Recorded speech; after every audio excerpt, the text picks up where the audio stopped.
విశ్లేషణలు చేస్తాను. ఇప్పుడు నేను ప్రశాంత్ కిషోర్ అన్న మాటల్లో అంగీకరించే అంశాలు చెప్పాను, అంగీకరించని అంశాలు చెప్పాను. ఇప్పుడు ఆయన ఉదాహరణకు అర్బనైజేషన్ ఉన్న రాష్ట్రం, అర్బన్ ఏరియాస్లో జాబ్స్ గురించి, డెవలప్మెంట్ గురించి, నేను ఒక తెలుగు బిడ్డనైతే, నేను ఆంధ్ర బిడ్డనైతే, నేను ఒక ఉజ్వలమైన విజయవాడ విశాఖ నగరాలను కోరుకుంటాను, కానీ నా అకౌంట్లో 1000 రూపాయలు పడినాయా అని కోరుకుంటాను అన్నాడు. అది నిజం. అది అర్బన్ ఏరియాస్లో ఆ ఫీలింగ్ ఉంది. ఇప్పటికీ కూడా మీరు వైఎస్ఆర్ కాంగ్రెస్కు గ్రామీణ ప్రాంతాల్లో ఉన్నంత బలం పట్టణ ప్రాంతాల్లో ఇది మనకు ఎన్నికలు కూడా రుజువైంది. ఎమ్మెల్సీ గ్రాడ్యుయేట్ సెలక్షన్లో తెలుగుదేశం పార్టీ రాయలసీమతో సహా మొత్తం 3 స్థానాలు గెలుచుకుంది. అందువల్ల అది ప్రశాంత్ కిషోర్ విశ్లేషణ అవసరం లేదు, మన కళ్ళ ముందు కనబడుతుంది అది. సో అర్బన్ ఏరియాస్లో ఆ డిస్కంటెంట్ డెఫినెట్గా ఉన్నది. ఎంత డిస్కంటెంట్ ఉంది, ప్రశాంత్ కిషోర్ ఊహించినంతగా అర్బన్ ఏరియాస్లో క్లీన్గా వైసీపీ ఓడిపోయేంత డిస్కంటెంట్ ఉందా? అలా ఉన్నా కూడా గ్రామీణ ప్రాంతాల్లో వచ్చేటువంటి బలంతో అధికారం ఉంటుందా? భారీగా అధికారం కోల్పోవడమా? ఇవన్నీ ఫ్యాక్టర్స్ అనేది క్వశ్చనబులే.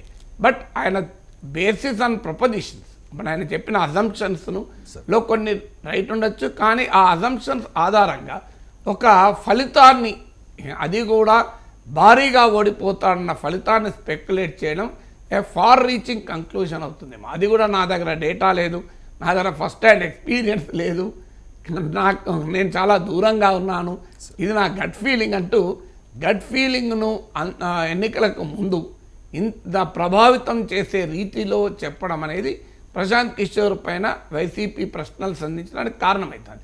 అది కూడా చంద్రబాబు నాయుడుతో కలిసి వచ్చిన తర్వాత ప్రత్యేకంగా లోకేష్తోని స్పెషల్ ఫ్లైట్లో వెళ్ళడము, దాన్ని కావాలని మీడియాకు లీక్ చేయడము, లీక్ చేయకపోతే తెలియదు కదా ఎవడో, సో అది గన్నవరం ఎయిర్పోర్ట్ నుంచి బయటికి రావడము, ఇదంతా కూడా it is a deliberate attempt.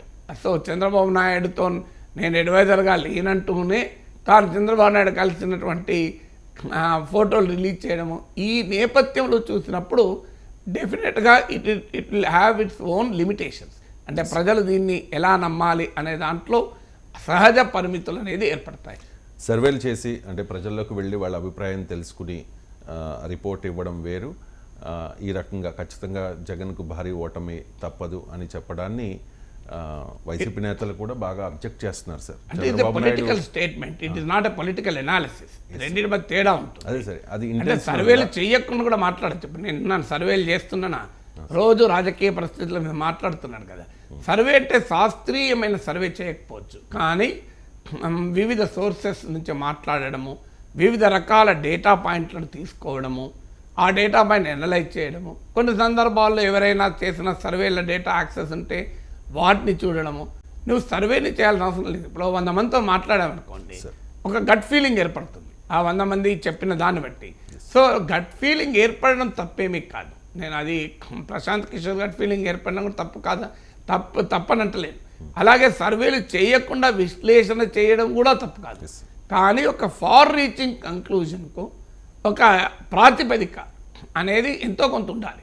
లేకపోతే ఏమవుతుందంటే అది it will be taken as a political statement. అప్పుడు కూడా ప్రశాంత్ కిషోర్ అలా మాట్లాడకూడదని నేను అంటలేదు, as a right to tell. So అది పొలిటికల్ స్టేట్మెంట్ అవుతుంది. అందులో ఆయన చంద్రబాబు నాయుడు కలిసి వచ్చిన తర్వాత మాట్లాడుతున్నాను. నేను మాట్లాడాను అనుకోండి, నేను చంద్రబాబు నాయుడు కలవలేదు, జగన్ను ప్రత్యేకంగా సమావేశం కాలే, నేను జగన్కి అడ్వైజర్గా లేను, చంద్రబాబు నాయుడు నన్ను అడ్వైజర్గా పిలవలేదు. సో ఈ కాంటెక్స్ట్లో నేను మాట్లాడడం వేరు. ఆయన ఆల్రెడీ జగన్కు పొలిటికల్ అడ్వైజర్గా ఉండి, ఆయన ఫౌండర్గా ఉండి, ఆయనకి ఇప్పటికీ సంబంధాలు లేవంటున్నా, సంబంధాలు బహుశా ఉన్నా, ఐపాక్ జగన్కు పనిచేస్తున్నప్పుడు ఆయనకు మిత్రులే అటు ఐపాక్లో జగన్కు, ఇటు చంద్రబాబు నాయుడుకు పనిచేస్తున్నప్పుడు చంద్రబాబు నాయుడుతో 3 గంటలు రాజకీయాలు చర్చించిన తర్వాత వెల్ ఈజ్ టెలింగ్ దిస్. అది కూడా నా డేటా లేదు, నా ఫస్ట్ హ్యాండ్ ఎక్స్పీరియన్స్ లేదు, నేను చాలా దూరంగా ఉన్నా, అయినా నా గట్ ఫీలింగ్ అని చెప్తున్నాను.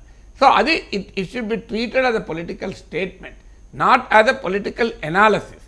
సో అది పొలిటికల్ స్టేట్మెంట్ అనేది ఆయన ఒక కొంత ఎనాలిసిస్ రేషనల్ చెప్పినా it's more a political statement.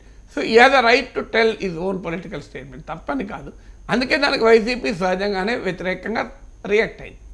Right sir. Prashanth Kishore ఈ కామెంట్స్